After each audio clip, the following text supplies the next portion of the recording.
Direct News TV. March 29, 2024. Israel's war on Gaza live, over 70 killed in a day in the besieged enclave. Gaza's health ministry says 71 Palestinians have been killed and 112 wounded over the latest 24-hour reporting period.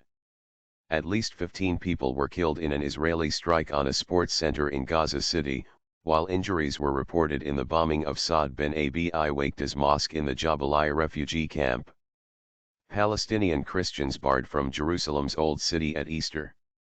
As many Christians around the world prepare to celebrate Easter, Palestinians in the land that birthed the religion are facing severe restrictions on entering Jerusalem's Old City to mark the occasion. These are very dark days, very difficult days, Reverend Munther Isaac said, speaking to Al Jazeera from Bethlehem in the occupied West Bank. I think the restrictions this year have definitely increased.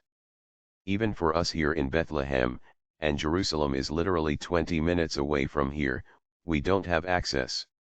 Israeli spy chiefs to continue negotiations in Doha, Qatar, report. Israeli Prime Minister Netanyahu has given the green light to Israel's Mossad and Shin Bet chiefs to restart mediated talks with Hamas, reports the Times of Israel.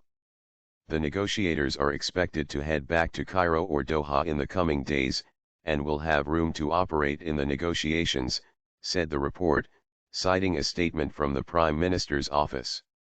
Talks between the two sides have largely stalled since Hamas said earlier this week it was not backing away from its central demands, including a full Israeli withdrawal from the Gaza Strip and a permanent ceasefire. Netanyahu called such demands absurd and continued to insist Israel will invade Rafah. More on police force that came under attack. A Palestinian police force that was hit by an Israeli attack earlier today had been helping to bring aid, including food, to desperate civilians in Gaza's north, reports Moth al-Khalaut from Jabalia. These people were securing humanitarian aid, said al-Khalaut. The raid, as we reported earlier, killed at least 17 people in Gaza City's Shuja'i neighborhood. Palestinian Foreign Ministry says credibility at stake after new ICJ provisions. Palestine's Ministry of Foreign Affairs welcomes the new ICJ provisions, saying they challenge Israel's historic rebellion against international law. It added that the kidnapping of more than 2 million Palestinians and their starvation constitutes an unprecedented crime. The ministry believes the credibility of international law and its institutions is at its final test for what concerns its ability to let aid into Gaza in a sustainable way, it said in a post on X. There are no excuses for the international community's terrible failure to protect civilians and to provide the needed humanitarian assistance. Israel blamed for airstrikes in Syria, dozens reported dead. A suspected Israeli air raid on Syria's northern city of Aleppo early today has killed dozens of people, according to sources and a war monitor. Syrian soldiers and members of the Lebanese Hezbollah group were reportedly among the people killed.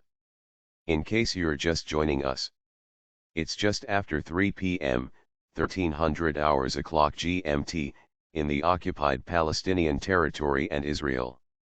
Here are some of the main developments. Israel's army says it killed Ali Abdel Hassan Naim, the deputy head of Hezbollah's rockets and missiles unit, in an attack in southern Lebanon. Hezbollah announces the deaths of 6 members in Israeli strikes, including Naim.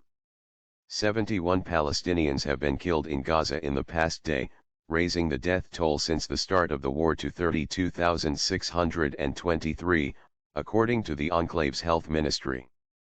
The International Court of Justice has told Israel to ensure the unhindered provision of basic services and humanitarian assistance. An Israeli airstrike on northern Syria's Aleppo province has killed 42, War Monitor Syrian Observatory for Human Rights says. Israeli attack on Gaza police station kills 17. At least 17 people have been killed in an Israeli attack on a police station in the Shuja'i neighborhood in Gaza City, the government in the Strip has said. In a statement, it blamed Israel for committing a massacre and killing at least 1 police officer. We condemn the crimes committed by the Israeli occupation army and its continuous targeting of the civilian police forces that provide humanitarian services to our Palestinian people, it said. We hold the American administration, the international community and the Israeli occupation fully responsible for these ongoing crimes. My name is Kingsley. Please like, share, subscribe and hit that notification bell so you can be the first to be notified whenever we post. You won't regret it.